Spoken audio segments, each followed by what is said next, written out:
jazz lover, and welcome to Hipster's Mad Record Party. Yes, it's another episode of my favorite show, Hipster's Mad Record Party. Now, some of you here may be wondering, what is Hipster's Mad Record Party? Dave? Yes? What is Hipster's Mad Record Party? I was just wondering. Glad you asked. Well, Hipster's Mad Record Party just happens to be the only program in the history of entertainment in which we listen to 78 RPM records on television. And we have a very distinguished group of hipsters with us on the panel today. On my immediate left is Bill Kurland. How do you do? And Bill is a hipster by virtue of the fact that he hired and was associated with some very fine jazz musicians in the old days. And we're going to be dragging some old stories out of him very soon. And sitting next to Bill is Fred Crumlish. Fred is a hipster by virtue of the fact that he is a witness to a lot of fantastic jazz performances over many years in Chicago. And on his left is our hipster in perpetuity, Ed Cermak. And Ed is a hipster by virtue of the fact that not only does he have a lot of records, and in fact owns some 78s himself, but is actually kind of a comedian. And I mean, I've seen him do comedy. What can I say? I'm a funny guy. Yes. Okay, and that first record. That's Dave. And that's why Dave has me on here. Our introductory selection was Susie, played by Bud Freeman, and this is a Argentinian pressing of this recording, believe it or not, ladies and gentlemen. Really? This pressing was made in Argentina, and it features... Argentinians gave their life for this record. That's right. Reading from the side that I would need to say. And that was Bud Freeman with Pee Wee Russell. Okay, now we're going to go to our first major record of the evening, and that is this one, Dixieland Jazz One Step, played by the original Dixieland Jazz Band. Now, some of you may be wondering, why would we pick this particular record? Well, it's actually the very first jazz record. It was made in 1917, and jazz began with this record, and it was so popular that it sold over 1 million copies back then, and that's why even I can find one laying around in a resale shop. And another reason we want to play this record is because the drummer on this side was a man named Tony Spargo, and strangely enough, Mr. Kurland actually was associated with Tony and some of the other members of the band on this record. So here we go, the original extremely scratchy, cracked, and worn record, Dixieland Jazz Band One Step. Oh, you may want to pay attention to the fact that the word jazz is spelled J-A-S-S on this record, because in the very early days, nobody knew how to spell jazz. Sometimes they spelled it J-A-Z or J-A-S. And it had a much different connotation then than it has now, but let's not go into that. Yes, and there's even been speculation that the name jazz was named for someone named Charles, because if you abbreviate the name Charles, it's jazz. Wow. But nobody knows who he was, if that's even true. The wonders never cease. Oh, and by the way, we do have one rule. We must listen to the record here on Hipster's Mad Record Party. Okay, And I have a picture book here with me, and we're going to flip up a few interesting old photographs. Flip up. We're going to flip up a photograph. Oh.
All All right. right.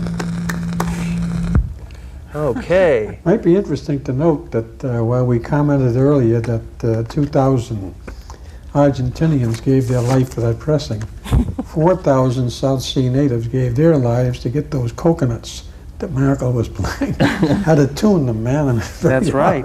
And the man who played those coconuts was named Tony Spargo. What can you tell us about Tony? Well, he and my mom and dad were friends as children. And as I grew up, I regarded them as my uncle and aunt, and indeed called them that. And we called each other cousins. He has two boys who are musicians. So I met Tony in a number of places around the country when I was banging around myself. He played Nick's in the Village, as we both, I was Eddie Condon's later on, and was a very fine man and very highly regarded. And can't say anything bad about him because he didn't drink. All he did was play the drums and raise a lovely family. And how about Nick LaRocca, the trumpet player? He was a little racier, a little fiery. He was the leader of the band. I told Dave, I ran a couple of dances when I was a young man at a club. And one night I had Tony Spargo on drums, and he brought in Nick LaRocca, was the trumpet player. And we had Lou McGarity playing trombone. And it was either Davy Tuff or George Whitley, I forget which, and these are all jazz greats. They were at this dance that I had for a bunch of guys from the west side of New York. And I went up to the stand, and Tony didn't drink. I said, "Boys, you drink?" "Yes." I put about 4 bottles of booze and wail. And they played 2 extra hours for free. And I had a bunch of people there, my mother and father's age, and that was their era, so they just had a great time. So beyond that, I can't comment more. All right, well, thanks. Okay, well, I guess you fellas have anything you'd like to say about the sound of that record? The sound was good, and I was connecting with the photograph there. I noticed there was an absence of stand-up bass, Yeah. which came in 5 into people. jazz when? Yeah.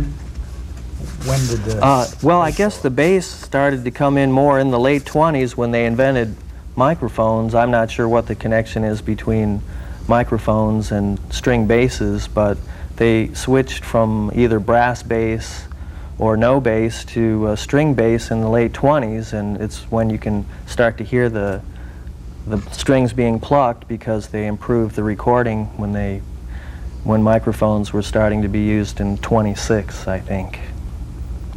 But tuba's kept on with traditional jazz even today. I had a feeling that it had a lot to do with the drummer and the pianist trying to keep the time straight, you know. I had a feeling they were always fighting each other with time, and then the bass came in to kind of stabilize things. Oh. At least it felt that way to me when I started hearing that. Okay, well, Does that make me a hipster? yes, that very great. definitely includes you in the hipster category, Fred. Okay, well, now our Pour next... some beer on his chest, will you please? Became a hipster. Only important trivia is needed here. That's right. Well, the next record will be on the Commodore label. It's a piano solo by Joe Bushkin, and it's called In a Little Spanish Town. There's another Chicago boy.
right. It's all right. It's all right.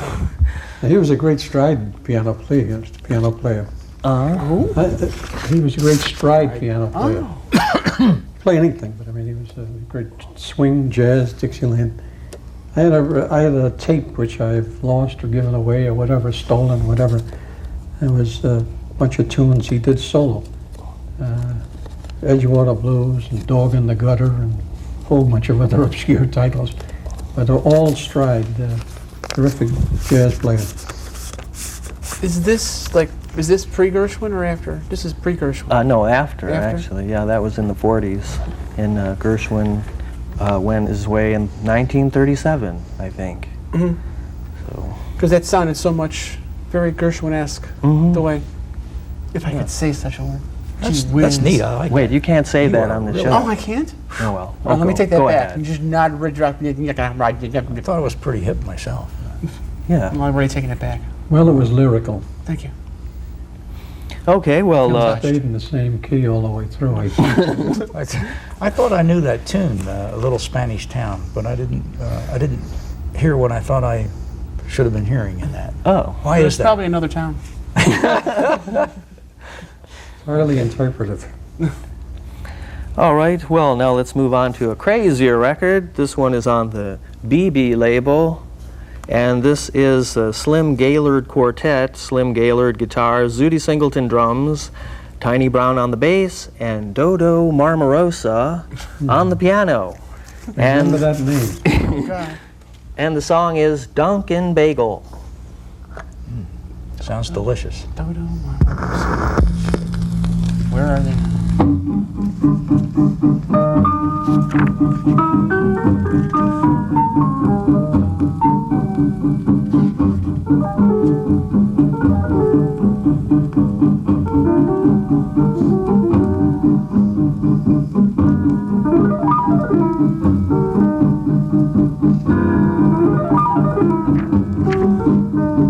Dunkin' Bagel, Dunkin' Bagel, Dunkin' Bagel, splash in the coffee.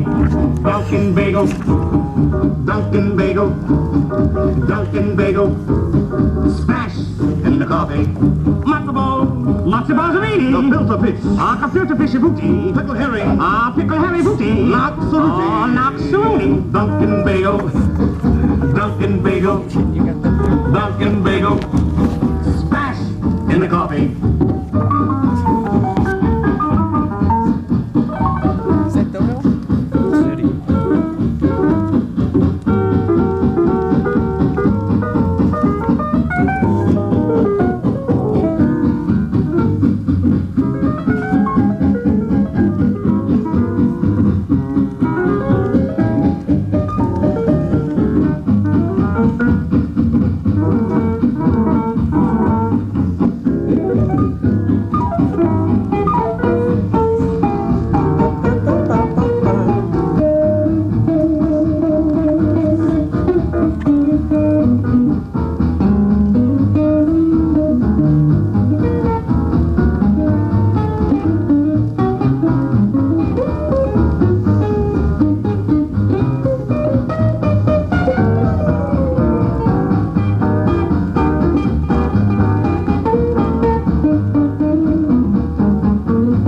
Dunkin' Bagel, Dunkin' Bagel, Dunkin' Bagel, splash in the coffee. Dunkin' Bagel, Dunkin' Bagel, Dunkin' Bagel, splash in the coffee. Matzo ball, a matzo balzamini, a filter fish, a computer fishy booty, pickle herring, a pickle herring, noxarooty, a noxabooty, Dunkin' berry, Dunkin' Bagel, Dunkin' Bagel, splash in the coffee. Dunkin' Bagel, Dunkin' Bagel, Dunkin' Bagel, splash in the coffee. How about a bowl of gefilte fish? Cold, hot? Yeah. I How many only Argentinians find a were- picture of Zooty Singleton. I couldn't find a picture of the other guys. Dodo. Sorry. How many Argentinians were pressed for that? Sounds like they were unpressed. One of the many guys I met banging around in saloons and wherever was Dodo Marmarosa playing the piano. What year was that? 46, I think. Yeah, that's Really? that era when everybody was the Udi Tutti Frutti type of stuff. Marmarosa played when he was 16 years of age. He played with Artie Shaw. He later played, I don't know whether I saw him or not, I went in with the Bird at Birdland. Charlie Bird wrote a song about him called Up in Dodo's Room. Oh, jeez. To continue the story, Dodo Marmarosa was from Pittsburgh. And there he grew up and was very friendly with Errol Garner. So I was working as a bartender at the London House, and Errol Garner was playing there. And he was a very friendly guy, he talked to everybody. So one day I said, Errol, you do me a favor? Sure, what can I do for you, man? I said, play Up in Dodo's Room. He said, you know Dodo Marmarosa? Bang, where is he? I said, well, he's just kind of hanging around. Dodo, I don't know, he lived in his own world, he loved his music. But he was an absolutely superb musician, play anything. Classic story I told Dave, there was a guy came into the saloon one afternoon, Dodo comes in, he says, it's okay if I go up and play men, please. Is it okay? We pay you to go up there. So a bunch of guys come in and this guy gets up and straight face, doesn't mean he's not putting them on. He says, can you play Melancholy Baby? You know, the classic insult to musicians. Dodo says, sure. He played it for about an hour. I don't know what the mathematical possibilities of, you know, that they're infinite. But I think Dodo touched on most of them. I mean, he played it as a waltz, as a drag. Whatever could be done, he did. Oh, wow. And when he got finished, he said, and the guy said, was that Melancholy Baby? Every way possible. 2,000 Argentinians couldn't be wrong. That's right. Well, have you ever heard of Dodo Marmarosa, Fred? No, but I'm very anxious for a I have bagel when we get out of here. I have a recording at home with Artie Shaw. I'll give you. Oh, I'd love to hear that. Yeah. I don't know whether I gave it to Alma. Alma's his wife, by the way, who's a very fine singer and musician. But I'll give you the copy. Great. You'll have a little fun with it. Love to hear it. Okay, well, now it's experiment time here on Hipster's Mad Record Party. We have to guess? This is what we came for. I know. I'm going to try something that's never been attempted before on a TV show. I'm going to try to play my cornet along with a 78 right here on this shoe. You can do it, On your Dave. You can do it. And the record will be Steppin' on the Gas, Sam Morgan's jazz band. That was a New Orleans band. And this record is a reissue made in the 50s of a record from the 20s, so it's about 1928. And I must be crazy. So you'll be playing it, what, 1928 style, or you'll be playing it reissued? I'm going to go all the way back in time, and as much as I can. Okay, We'll have to last hold chance to change my mind. Hold on. No, Close your Dave, eyes. No, no, let's do it, Dave. Visualize. Let's do no, it. Dave, we're not this. changing your mind. I think it's a good idea. It's people who are watching at home are going to be in for a thrill.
Bravo, bravo. And your eyes didn't pop out of your head?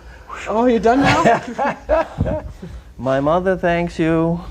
My father. Okay. This is when I take over the show. If the host is incapacitated by That a was trumpet incredibly solo. difficult. It's a real gem. That's great. God. I had All no right. idea that you were able to blow Well, that thing. Did you? You go to a tuba, we're not going to have any room for a piano. Okay. Well, now after that momentous, egotistical, self-indulgent streak is past, we'll go on to our next selection. Royal Garden Blues. This record is one of my faves. Yeah. It's on the Jazz record label, recorded December 1940, Art Hode's Columbia Quintet. Oh, wow. And this is George Bruni's on the trombone, Duke Duval trumpet, Rod Kless clarinet, Joe Grosso drums, and Art Hode's piano. No bass again. Art Hode.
Whoa.